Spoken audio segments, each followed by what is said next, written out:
Hey guys, welcome back to my channel. Today's video was actually requested by his baby. Girl, this one's for you and for anyone else out there who this might apply to. You might know someone, you might be going through this for any reason you would want to know.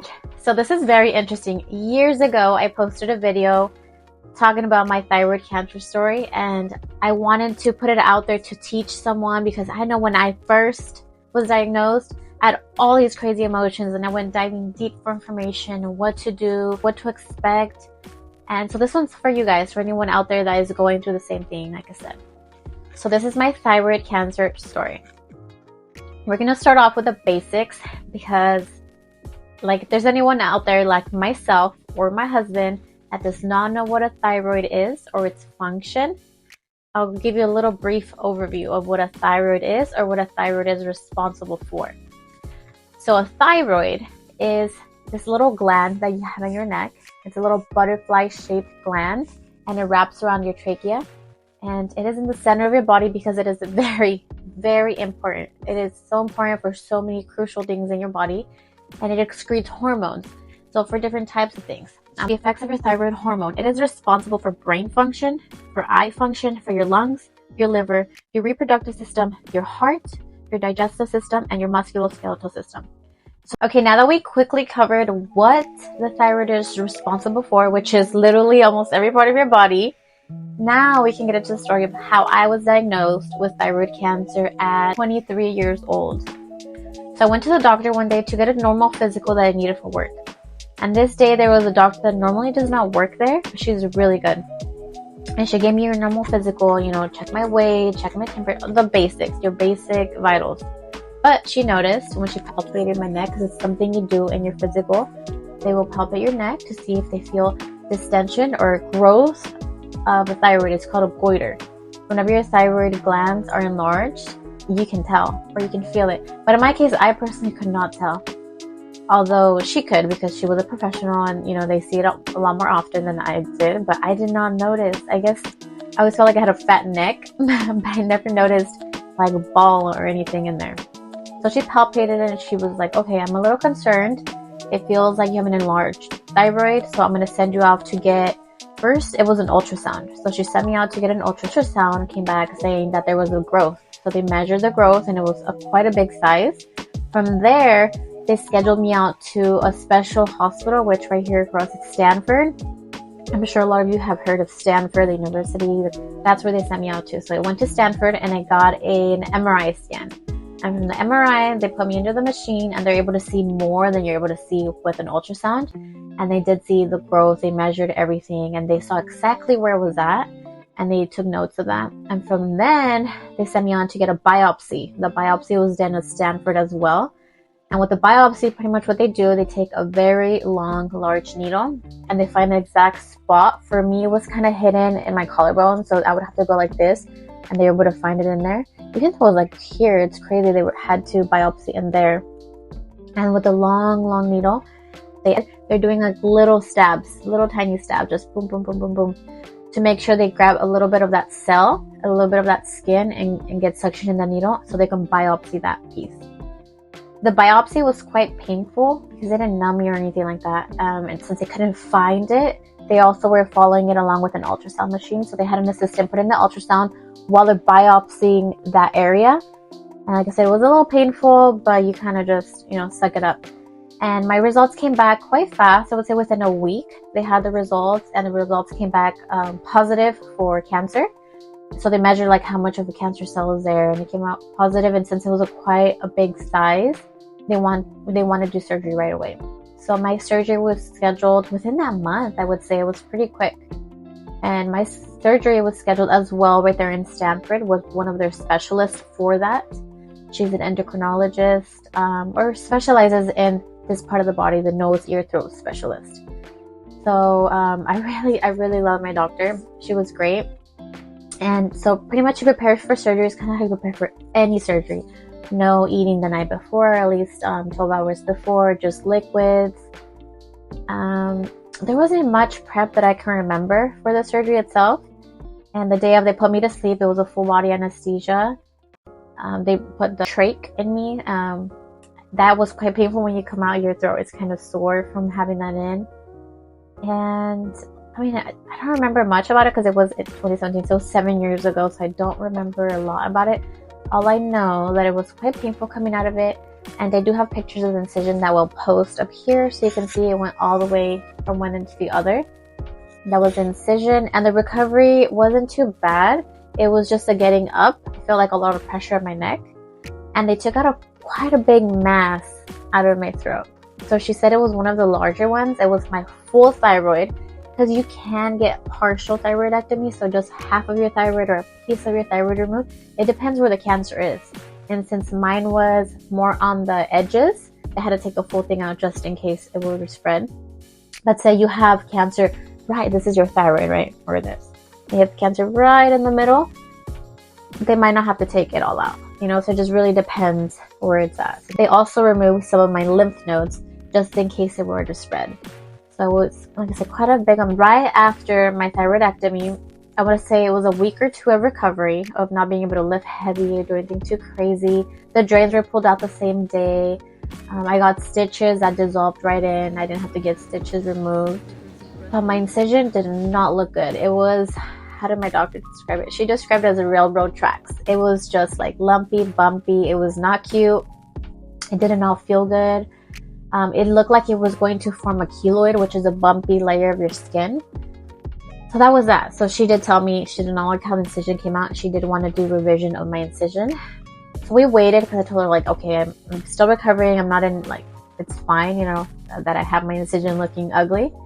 So within that same year, actually a month later, I did what's called radiation. And this is just to ensure that every cancer cell is gone and nothing is left from what they can see, because they can only see so much. They can only biopsy so much. So I did what's called radiation, and it's a pill. At least for thyroid and a thyroidectomy and thyroid issues, you take a little pill. And this pill is full of radiation. It is like a nuclear bomb for your body. So it's not good at all. So you do not want to be around people with this. So they make the radiation pill as strong as is needed for your body. So it's very specialized to you. And pretty much what happens is they called me the day they had it. Like, okay, this day we're going to have it ready, and you need to come pick it up at this time and take it at this time. And the radiation pill I did not take in Stanford. That I took at a local hospital. They called me when the pill was ready. So I went, and they treat you like you are a nuclear bomb, which I totally understand. I went in, they put me in this room. A person came in with a whole suit, like a mask and everything. Not your typical mask. It looks like an astronaut mask. They came in, they grabbed it with some tongs, and they had me just take it with a paper cup, drink it, toss the paper cup, and walk straight outside. Not look at anybody, not walk near anybody, just walk straight outside and leave, just leave the building. Because what happens is with this radiation bomb is that it is supposed to kill all the thyroid in my body. And since it's radiation, it also, you're projecting radiation outside of your body to a certain amount of radius. It could be like a foot, maybe even less, but it depends how strong the radiation is. So you do not want to be around anybody for this time. So this time was my isolation time. So for about a week, I would say it was about 5 days, so a little bit less than a week, I had to stay locked up in my room. And thank God for my family that was here to able to help me, because they brought me food to the door and they would help me with anything I needed to. I was locked up in the room, and I had a bathroom dedicated to myself, because you do not want to share anything with anybody going through radiation, because it's potentially, you could contaminate. So anything I used that week, I either had to throw away or wash separately a few times. You don't wash right away. You put in a bag. They say put it like in a big garbage bag, leave outside for a few days, a week or so, and then you can wash it, because radiation is really strong. And what could happen is it can potentially damage the healthy person's thyroid, and you do not want that for any of your loved ones or anyone you're with or anyone near you for that matter. So for about 5 days, I was locked up, just by myself, and I would just do things like watch. I don't think I spent my time wisely. I watched a lot of movies and a lot of sleeping. I could have done something, but you know what? That was 7 years ago. So if I were to do it now, I would definitely take that time to do something better for myself. Anywho, so after that week, I went to the hospital, and they check you with a machine to see how much radiation you're still projecting. In case you are projecting the radiation, they would send you on isolation again. And since I no longer had radiation in my body, at least it wasn't detectable, I was able to, be free and out and about. So that was my week of radiation. Something like a radiation, you do want to get cleansed. So I know I did like a week detox of eating greens and stuff like that. Metal binders, there's sprays and different things you can do to help get rid of that radiation. I don't know if it'll completely leave, but from what I was looking into, it is really damaging for the body and it can really linger on there. So if you can, look ahead of time, look at things you can take after to help get rid of that radiation.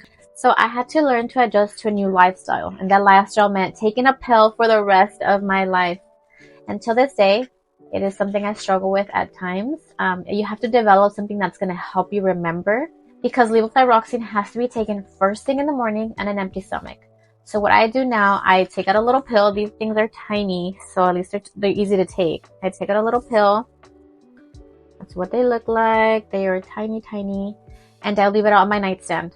Leave it out every single night, stand with a cup of water. So every morning, I know I have to take that first thing in the morning as soon as I walk out the door. Whether that be me waking up to use the restroom in the middle of the night or whatever the case may be, I take it every single morning, first thing in the morning. And at times I was forgetting, so I really had to find a routine, because I used to put it in those pill containers to take it with all my other pills. But the problem with that is that you want to take this by itself. You do not want to take it with other pills. So I would kind of forget. I would forget at times, or since I take those after I eat, like my probiotics, my multivitamins, I take that at separate times. So that just wasn't working for me. And what's working for me is just having that one pill every single day, every single night. I have it out there. Another thing I had to adjust to is now that I see a doctor every few months, I get my labs taken, and according to my labs, how my hormones are doing, I have to adjust the medication. So it does not always stay the same. Sometimes it's higher, sometimes it's lower, and I've learned to adjust to that. Right now, it's really interesting. I'm at 125 micrograms, right? And I've been taking one every single day. But right now, they wanted to lower my dosage. So instead of cutting my pill in half and taking half a pill every day, what I do is Tuesdays and Thursdays, I do not take a pill. So that should equal less amount throughout the week. And that's how they figured it out. And I mean, I can't say it's working, but that's what I'm taking at the moment. We're going to figure it out for a few months and then get my labs taken, see how it's doing. Okay, so after I went through radiation and finished all those steps with that, I was keeping up maintenance by getting ultrasounds every 3 months. Since it had just happened, it was every 3 months. But they say once you go cancer-free for a long time, you only have to do it about every year or maybe every 6 months. And within that year, we found out that the cancer came back. And they found out by the ultrasounds. So they checked me with an ultrasound and noticed that I had a big nodule in my left side.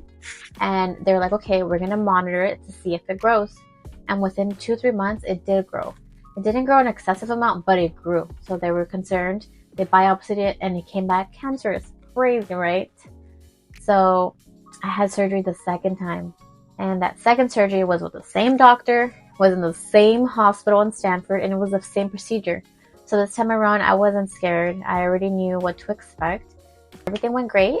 It went just as the first time, smooth, except this time I didn't have the fear like I did the first time. So I had 2 surgeries so far with the thyroid. So that was about a year later. So that was in 2017. I was in 2018, 2019. I had my second surgery. Oh, it was definitely 2019. This is why I know. It was 2019. I had my second surgery and everything went great. Everything went the same. I already knew what to expect. Same medication, same everything. I had to stop taking my medication 1 week before because they didn't want the cancer to fight with my thyroid medication or something like that. So I had to stop taking my pills. So I was very, very tired. So for those of you who have thyroid issues or know of anyone with thyroid issues, you know that if your thyroid is not working, you may have some tiredness. And I was tired. But we made it happen. And that was my second surgery. After the second surgery, it was the same rule. Let's just monitor you by doing some ultrasounds to make sure there's no growth, to see what's going on. So by 2019, mind you, I've had 2 surgeries by then, 1 round of radiation. They wanted to do another round of radiation. But by this time, I was pregnant. And mind you, when you have thyroid issues, they say that it is very hard to get pregnant. Unless you're intentionally trying, it is very hard. And I was pregnant. It was not planned at all. I was barely planning my wedding. I had planned a destination wedding that did not happen, and things happen for a reason. I'm so grateful for my kids, but yeah, the moral of the story is I was not planning that pregnancy, and I was pregnant, and I was still. They had to halt my my treatments. So by this time, my doctor's plan was, okay, once you have your baby, we're gonna do a round of radiation, and we're gonna go in surgery for the 3rd time, because she was so sure that the cancer had to be taken out again. And they had a whole meeting about it to talk to an endocrinologist and a few other doctors, and they all agreed that I should go and have a surgery for the 3rd time. So they had planned my surgery. Say I was giving birth in May because my son was born in May. My surgery was planned literally the next month, so for June. Yeah, my surgery was planned for June. And I was like, no, I am not going to have surgery for the 3rd time. This time I spoke up for myself. I was like, no, how are you so sure that there is cancer? And how are you so sure that it's spreading so fast? Like, what are the odds? And just because I had it before, I don't know. I was just like so adamant about it. I was like, you haven't even biopsied me. How do you think it's cancer? So I stood my ground, and I was like, I wanted biopsy on every single nodule that you believe is cancerous, in which they did. The doctor was not so happy about it, but since per my request, they did. And it was 4 nodules that they biopsied in 4 different spots, 2 on my left and 2 on my right, I believe. And it's from those 4 nodules that they biopsied. Went back to Stanford, got the biopsy done. All of them came back either negative or inconclusive. So I was like, how are you trying to open me up when you don't even know if it's cancer? It came out negative and inconclusive. So I was like, no, I refuse the surgery. I don't want to do it. And she almost told me like, okay, be negligent, one of the doctors, and the other one was like, wow, good thing you got that biopsy because we were going to open you up for no reason. So I got 2 very different responses. So this is moral of the story is speak up for yourself, and honestly, whatever your heart, wherever it's telling you to go, do that. And my heart was telling me like, no more surgery, no more radiation. Like, I'm done. I'm done with that. So at the end of the day, I had the 2 surgeries, the 1 round of radiation, and ever since then, I've just been monitoring by ultrasounds. So let me start off by saying that it is very scary when you are diagnosed with cancer, because you think of all the negatives. You start stacking the negatives. You start stacking like, what if this? What if I pass away? What if, how's my life going to be? All the unknown. The unknown is so scary. But you have to think of the positives, right? You have to think of the good. And this is where I would stack the good. Stack that, well, at least you know what you have. At least you know it can be fixed. Sources and information, you can find out what to do next. And so you guys think of the good. And the survival rate is so high for thyroid cancer. And there are people like me, you can't survive and you are fine. There's medications like levothyroxine. Is it the greatest? Probably not. And I'm still working on finding the right things for me. But I'm okay. Like, I'm good. I'm great, actually. I'm better than okay. And so can you, or your loved ones. And, there are so many resources. So many resources. Our body naturally goes into fear mode. It goes into the unknown. And you can't operate in the unknown. You can only operate in the known. So what can you control? You can control your diet. You can control what you perceive. So when you get that diagnosis, when someone tells you you have cancer, you can control how you feel about it. Like, I'm not scared. I'm going to be fine. And if you really do feel fine, you are going to be fine. If you, of course, take the right steps towards that. And the right steps are like, eat the right things, take the right medications, do the right procedures, whether that be keeping up with your ultrasounds, doing the surgery, whatever that is for you. But take the steps and don't waste time. Just take the steps right away, initiate. And know that thyroid cancer, although it is cancer, there is a very high survival rate. And why? Because there's so many things that can help mitigate it, So stay positive and you're going to be okay. You will be fine. It's your mindset. It's really the mindset that you put behind it and your perception of it. So I hope that helps someone. And I'm going to make a part 2, just explaining where I am now in my life and the things I'm doing now with my thyroid, because it has been 7 years and I am older. And, like I said, it affects all those parts in your body. And so yeah, I'll update you on that. And if you have any more questions, please feel free to reach out, like, comment, subscribe, and I'll see you guys later. Bye.